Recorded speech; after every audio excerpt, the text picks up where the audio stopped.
small one they got only 3. 3 different.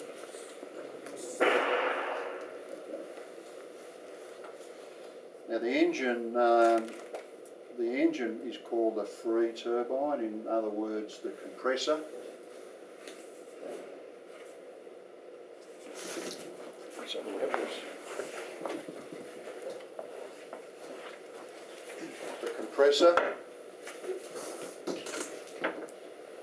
This is the compressor that pumps the air into the engine. The air comes in the engine at the back through this screen. That's called a rock catcher. So if there's any stones and stuff, well then they can't come in, but only little tiny ones can. So the air goes forward with these 3 axial compressors past a centrifugal compressor, and then it goes about 2/3 of the air that the compressor makes is used to cool the engine and to seal the oil seals. Maybe 1/3 gets cooked in the can. Hot can to cook. Yes, it's called the annular can. It's one can. The jet fuel gets squirted in, like in a diesel engine.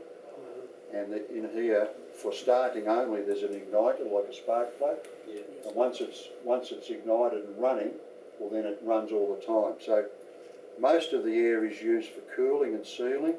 What's left comes around here, across the compressor turbine. You'll hear me talking about the compressor turbine, and that drives this.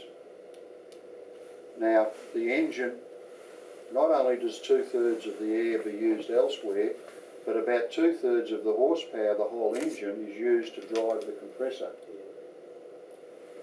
Now when the compressor's running, the air goes forward and drives the power turbine, which is bigger because a lot of energy's been taken out of this air now. It goes forward through this double reduction gearbox and drives the propeller. I'll talk about that more specifically when I'm talking about the engine. Yes. Before that, we'll go and have a look at a couple of engines. I'll explain to you how they work. We'll get into that with a great more depth.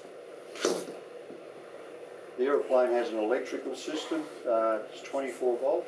24 volt. 24 volts. Yes.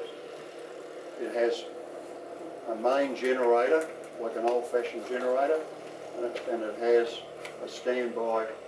Don't get into this. This is a bit of general talk. Yep. We come to more specifics later. This is an overview. It also has an alternator, like on a car or a truck, which is a standby or a helper. If the main one breaks, this one will help. The main generator is about 200 amps, and the standby alternator is 75 amps. That's right. And it's actually a 95 amp alternator, derated to 75, so it doesn't ever work too hard. Yeah? Most aeroplanes today have lead acid batteries, yes, because they're safer. In the old days, and some jets still have NiCad batteries. NiCads get charged very quickly, but if they have a short, they blow up and then maybe you're going to die. But also, the lead acid batteries can also have start getting hot to the point where they'll blow up. We'll talk about that later.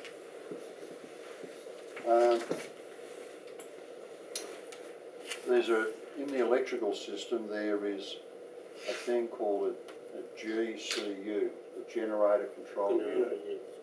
The generator control unit manages the starter generator. The starter and the generator, same thing. When you start, it's starting, and after start, it makes electricity. But it's the same thing. And the generator control unit manages the generator and the starter. This time makes it a generator, next time makes it a starter mode. And also when we start the engine, as the engine accelerates and comes to start, at a certain point, the starter motor, stops working and becomes lazy and just sits there doing nothing. Nothing, yeah. Yes. While the engine accelerates to the idle speed. It's got two idle speeds, low idle and high idle. When it's running at between 46% and low idle, which is 52%, it's doing nothing. And when you turn the starter off, then the generator control unit goes, now must be a generator. Click, now it's a generator making power.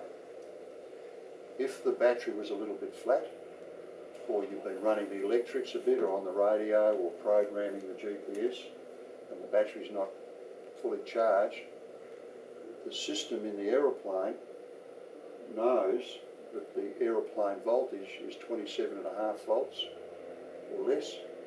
The standby alternator comes on all by itself. So on the annunciator panel, you get a yellow light saying standby power on. Yeah, it's not to worry. It's not to worry. It just means the battery's a little bit tired. The battery's been charged up a little bit, and in maybe 30 seconds or 3 minutes, it'll go off. Usually the battery exactly doesn't work, and the light just comes red. Yeah. If the battery comes down to 24.5 volts, which is a low voltage, then the red light comes on. Yeah. So it's 27.5 volts. The standby power light comes on, telling you that the standby alternator is working. If for some reason, if in the morning you go to the plane and you go to start it, or if you have a short circuit when you're flying and the voltage gets down to 24.5 volts, then the red light comes on. And when the red light comes on, that means you've got to start thinking now, what's happening? Something's wrong. I need to start analysing what's going on, make a plan. Am I going to keep flying?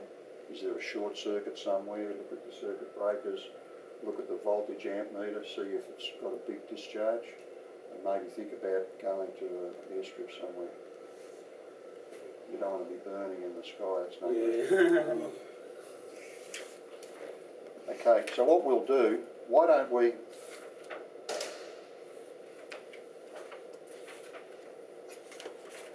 we'll talk about the airframe quickly, and then we'll go down and have a look at a real aeroplane, because some of the things I'm going to be talking about, you might not know what they are. Yeah.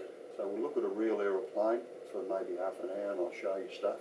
And then when we come back here, you might remember that, oh, that's that. Yeah. So, okay. So the airframe's a monocoque airframe like every other Cessna, yeah? It's got elevators, ailerons and a rudder. Right. It also has spoilers on the wing. Yeah. So when the aeroplane's going fast, for normal control inputs, little ones, the aileron's moving. Automatically open. Yeah. But for small control, just little control movements, only the ailerons. But when you're flying slow and you need more lateral control, maybe it's a bit turbulence on final and you need to keep the plane straight, you might be using big control inputs. So as you go past about 5 or 15 degrees aileron input, not only have we got ailerons, but we have spoilers.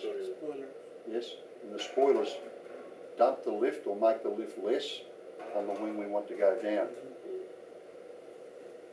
So while you're trying to lift this wing has got the spoiler making the lift go away to help keep the plane level. But for little movements, they stay in there. The cargo pod weighs about 110 pounds, something like that. It's very light but very strong. Carbon fibre and aluminium hexagonal honeycomb stuff. The aeroplane we'll be flying doesn't have a cargo pod, but it doesn't mean that you're going to lose anything on the thing. It'll cost you about 5 or 7 knots in the cruise. So with one of these cruising along at about 350 pounds an hour, you should true out about 163, 168 if you're lucky. Most of the ones that are a bit tired end up going about 150. true airspeed. The control locks, I'll show you that on the aeroplane. The trims, they've got an elevator, rudder and aileron trim. So all the controls are trimmable. This one is the aileron. And that's for the roll. It's aileron? That's the aileron, yeah. And that's the sensor, the indicator. This is the rudder trim. Just chuck it on here, mate. This is the rudder trim, and that's the indicator here. This is the elevator and the indicator here.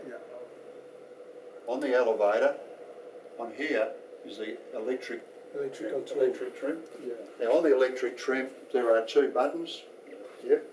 Part of the trim test before we go flying is we try and move it with the left side, doesn't work.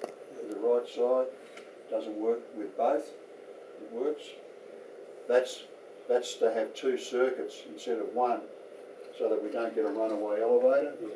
It's a little bit of insurance so that it doesn't run away on us.